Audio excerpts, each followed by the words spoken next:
Oi, sou o professor Frederico Costa e estamos aqui no Instituto de Estudos e Pesquisas do Movimento Operário, IMO, com o companheiro Severo Alves Maia, e vamos ter uma conversa com ele sobre os 40 anos da Lei de Anistia.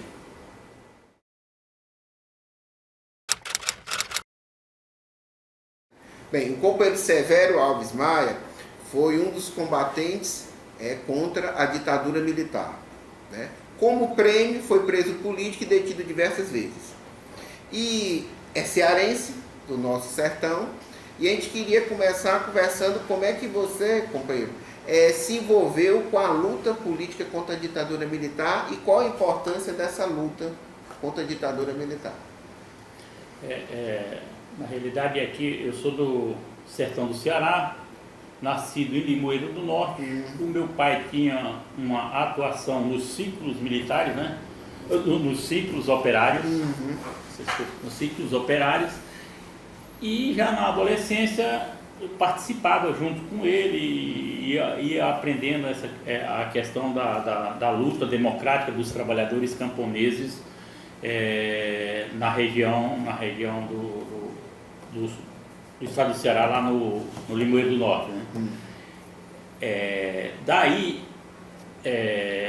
Na década de 74, eu fui para São Paulo, mudei para lá e tal, e nós já fui trabalhar numa indústria têxtil e começamos a fazer oposição aos pelegos indicados pela ditadura militar, que era o pessoal do sindicato na época, era bem ligado ao Estado, né? Não era assistencialista, era Estado. E fizemos oposição à presidência do sindicato na época, que era chamado de Mafê e tal. Perdemos as eleições, perdi o emprego, E daí, depois dessa luta, foi se desenvolvendo essa questão, porque toda a oposição naquele período era ligado às correntes de esquerda que lutavam contra a ditadura, né? E como era lutar contra a ditadura naquela época? Eu acho importante a gente responder essas questões, porque hoje é claro, notório, que a gente está num caminho avançado de autoritarismo. Nós temos um governo que inclusive enaltece a ditadura militar, né? Então é importante a gente passar como registro histórico como era realmente a ditadura militar e como é que se combatia a ditadura militar naquela época. Eu, na realidade, quando iniciei a luta com a consciência política do que era a ditadura militar, já mais do meio, não era do início, porque o início foi no golpe militar de 64, mas do meio para o fim, mas ainda tinha muita repressão. A gente fazia atos, era ligado a uma corrente chamada Convergência Socialista, e fazia atos em favor de todos os trabalhadores da América Latina, né? Meu primeiro envolvimento com a questão foi uma passeata que nós fizemos no centro de São Paulo para apoiar os mineiros da Bolívia que estavam os trabalhadores sofrendo o golpe militar, que, se eu não me engano, derrubaram lá o Silício Aço. Ou o Silício Aço, acho que era um governo democrático, tá? Não tenho muita lembrança. E a luta era muito dura. Se você, qualquer vacilo, você era preso e ainda torturado, né? Eu acho que essa questão da luta, nesse momento, a gente precisa diferenciar, porque é um governo eleito, mas com a ditadura econômica e praticamente política que vem de forma democrática para se dizendo democrático, mas que é um verdadeiro ditador. Então, é até mais difícil lutar nesse momento do que na própria ditadura, que era a cara aberta. Na realidade, matava e esfolava, né? Eram ditadores abertos, né? E você pegou um processo de ascenso do movimento, né? Porque a partir de 74, 78, a ditadura passou a ficar isolada devido à crise econômica, e também devido ao ascenso do movimento operário, né? E você estava, vamos dizer assim, no olho do furacão, né? Eu participei, na realidade eu participei de várias passeatas em 78, que era a unificação do movimento estudantil com os operários, né? Onde deu início à fundação de todas as organizações maiores que era CUT-PT, participando do conclave, aonde ainda estavam o pessoal da antiga CGT, que era o Joaquinzão, os pelegos e tal, e lá no Congresso... Apoiados pelo PCB, pelo PCdoB e pelo MR8, né? Vou frisar isso. Isso mesmo, justamente. Isso, nesse conclave, lá na Praia Grande, participou por volta de 4.000 operários e tal, e se dividiu entre o sindicato progressista e o sindicato pelegos, né? E justamente todo esse pessoal, como você disse, era apoiado pelos governantes, por exemplo, Orestes Quercia, ligado ao MR8, né? Isso. O pessoal, até o próprio pessoal precisa, que era mais organizado, tinha uma grande força nos sindicatos, né? Tinha uma visão diferente, na realidade, de progressista. Não dizendo que o PT hoje é progressista em relação ao PC, mas ele naquele tempo estava recuado, né? Tava MR8, PC e PCdoB, é onde aconteceu também as divisões dentro do PCdoB, que hoje... Deu no que der, né? Deu no que deu. Deu no que deu. E qual você acha a importância dessas mobilizações para a derrocada final da ditadura? Eu me lembro que eu já estava mais ou menos me conscientizando nesse período e nós vibrávamos muito com cada movimentação da classe operária. Também teve o movimento dos canavieiros, também servidores públicos, professores começaram a se mobilizar, né? Eu, pelo menos, entendo que foi o que garantiu, inclusive, a luta pela anistia, né? E deteve, né, a sanha da ditadura de continuar com aquela repressão brutal, né, de assassinatos seletivos, né, de confronto, que a ditadura começou a se desgastar. Como é que você vê isso? Como é que você participou? Essa questão iniciou, o início dessa mobilização maior foi com os estudantes, mas antes tinha toda uma oposição em Osasco, no ABC, na Grande São Paulo, com as organizações sindicais de base, aonde veio se fundar o MONST, Movimento de Oposição Metalúrgica e tal, que teve uma importância muito grande em relação a essa questão do dia a dia contra a ditadura militar, né? Que depois veio a questão das organizações ditas democráticas, que era quando derrubaram o Joaquinzão, veio o Luiz Antônio de Medeiros, que era comunista. Que era do PCB, né? Isso, do PCB, era do PCB e tal, e a luta mais democrática, mas essas lutas a gente lutava contra a ditadura militar e lutava muito também contra o peleguismo, né? Contra o peleguismo. Mas o essencial para dar o salto, na realidade, de empurrar a ditadura militar foi quando juntou-se o movimento estudantil com o movimento metalúrgico, as organizações de fábrica, que era disfarçado, as CIPAs eram disfarçadas de comissões de fábricas, né? E no campo, na realidade, os canavieiros, o pessoal ligado também às construções civis, cumpriu um papel muito importante. Os canavieiros tiveram greves importantíssimas, petroleiros, na realidade. Foi esse movimento que garantiu o golpe final da ditadura militar, que foi o governo Figueiredo, e a entrada do Tancredo em cena, que não assumiu o governo, né? Certo.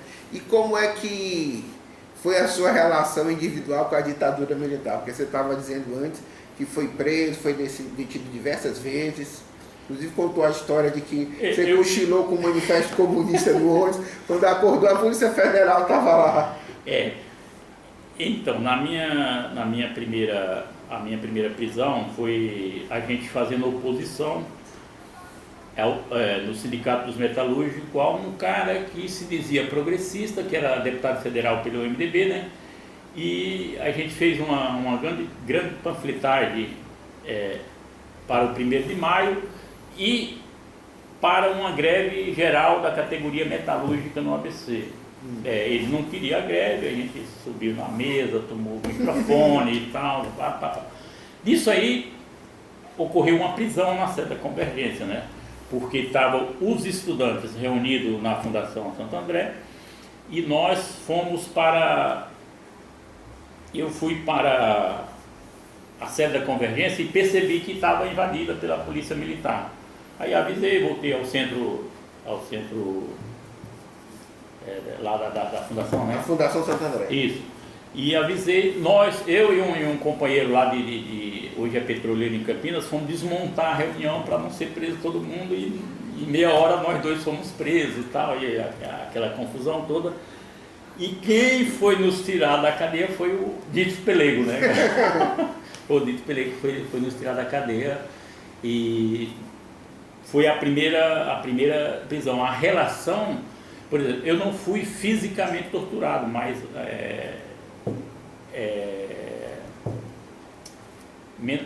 como é que é? A pressão psicológica. Isso, a pressão psicologicamente a gente era torturado dia a dia, né? Exatamente. Dia a dia. E dessa prisão surgiu várias outras prisões em 2 semanas, 3 semanas, porque a gente ia reorganizar a sede, que eles botaram fogo, né? Que era o chamado PCC, né? Que era... Não, Centro de Caça Comunista. Comando de Caças Comunistas. Isso, Comando de Caça Comunista. Botaram fogo na nossa sede e a gente foi panfletar na estação Santo André e tal. De novo foi preso. Esses caras só tem jeito de se matar, não tem jeito. Aí eu e uma professora novamente fomos presos e tal. A relação era, por exemplo, nós sabíamos que o enfrentamento era direto e íamos ser presos, mas tinha que fazer essa luta, né? Uma luta importante que tinha que ser feita. Qual a importância hoje do fato dos 40 anos da lei de anistia? Por que é importante a gente discutir, comemorar, divulgar? Eu acho que tem... a história se repete porque hoje tem muita gente...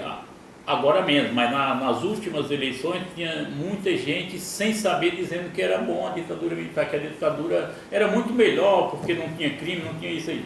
Só quem viveu a ditadura militar sabe o que é uma ditadura. Então, nem a juventude e até os que viveram a ditadura e diz isso, não sabe, na realidade não tem consciência do que está falando, porque após o golpe militar, se eu não me engano, a data, acho que 4 de abril de 64, de uma única vez foi morto por volta de 5 mil índios no norte do país.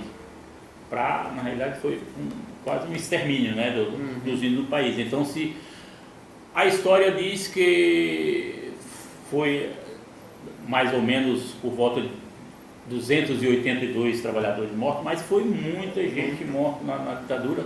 Negros, índios, quilombola, era quase todos exterminados. Só aqueles inquéritos policiais militares foi mais de 50 mil. Então você imagina, eles iam conversar todo mundo na calma, não ia, né? Tranquilidade, cafezinho, água gelada, não ia. Não era bem dessa forma. Mas a história é contada por quem ganha a batalha, né? Então, difícil, por exemplo, eu até passei por Vitor a questão do livro, ele acho que ainda não leu o livro, que foi uma pesquisa da Universidade Federal de Boa Vista, lá por dois professores lá, relatando na realidade o genocídio que foi naquela região com os índios, com os trabalhadores camponeses, com o pessoal que fazia oposição ao regime, né?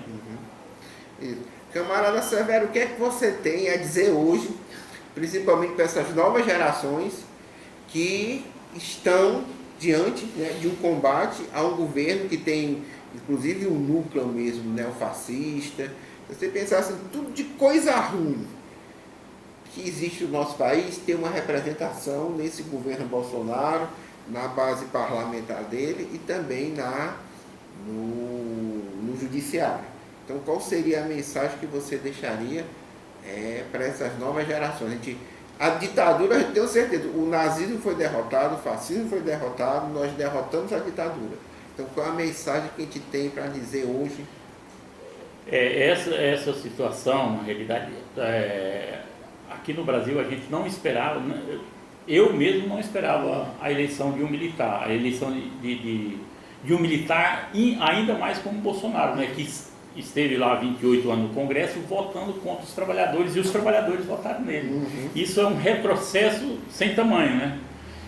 Acho que para a gente derrotar esse, precisa na realidade do povo voltar o período da ditadura militar contra esse governo, porque se ele continua da forma como está, indicando quem ele quer, inclusive o filho para embaixador dos Estados americano e quer botar os evangélicos na realidade no Supremo Tribunal Federal.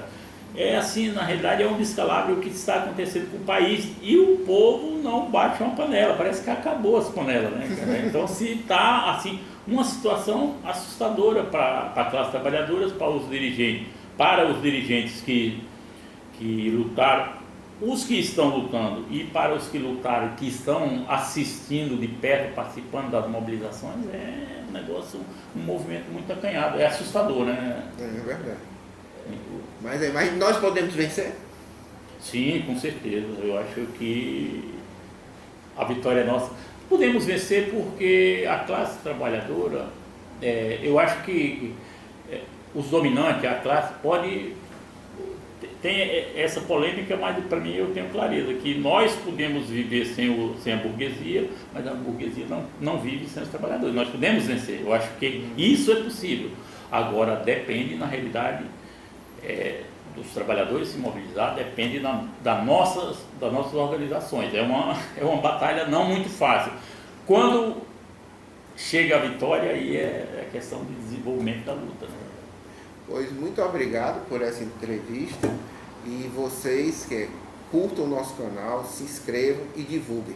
Esse é um canal que é contra o governo Bolsonaro e que defende a emancipação do trabalho. Eu só tinha a colocar, o ano passado, no aniversário da anistia, tem um pronunciamento que foi feito, eu fiz um pronunciamento no anexo do Senado, que foi logo posterior a duas procuradoras, que uma delas é o que o Bolsonaro falou, que quem corre atrás de osso é cachorro, se referindo à ossada de perus, né? Uhum. E tem um pronunciamento que eu fiz em relação à questão dos negros, dos quilombolas e dos índios, que é interessante. Você viu esse pronunciamento? Chegou a ver? É interessante porque muitos, até os próprios trabalhadores, como a mídia tem um peso muito grande, tem um peso em nossa cabeça, diz que não, essa questão de anistia é uma bolsa ditadura, isso e aquilo e tal, mas é preciso ver a atrocidade que foi feita. Na realidade, a reparação não chega nem perto, na realidade, do que a gente quer, que era botar os torturadores na cadeia. Nós não conseguimos isso. O que veio foi um quinhão aí do Estado que paga mensalmente os trabalhadores, mas que não repara as mortes que tiveram, né? Exatamente, e é bom dizer isso, que não tem nada a ver com bolsa terrorista, porque as pessoas que foram detidas ou presas, inclusive de maneira ilegal, estavam sob a tutela do Estado. Eles foram torturados, foram assassinados sob a guarda do Estado, e o Estado tem que pagar por isso. Com certeza. E não só o Estado, inclusive os agentes da repressão, os torturadores. E uma coisa interessante, penso eu, hoje o Bolsonaro é presidente do país porque nós não punimos exemplarmente os agentes da ditadura militar. Porque se eles tivessem pago pelos seus crimes, idos para a cadeia, não teria. Eu tive na Argentina, uma coisa interessante, tem um museu anexo ao prédio do governo.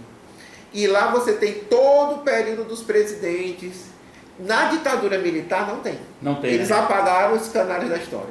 Então, aí tem mais uma questão, que a lei 10.559, que é a lei de anistia revisada em 2002, também não é divulgada pelas organizações sindicais atuais, né? Que precisava ser, porque o direito da anistia não é para os dirigentes sindicais, o direito da anistia é quem foi prejudicado ou com prisões, ou com emprego, ou com transferências, todos têm o direito à anistia. E esses trabalhadores não sabem, principalmente os camponeses. No Rio de Janeiro, tinha a Casa da Morte, a gente morria numa casa, na realidade os trabalhadores... Lá em Petrópolis, né? Isso, lá em Petrópolis. Os trabalhadores do campo eram mortos a céu aberto, não precisava de casa, não era uma metralhadora. Então, se isso precisa ser divulgado, e esses trabalhadores precisam buscar os seus direitos, claro. porque não corre atrás. Também nem sabem que tem direito, né? Exatamente. É muito complicado. É isso. Muito obrigado, camarada. Valeu. Muito obrigado. Pode ser. Tchau.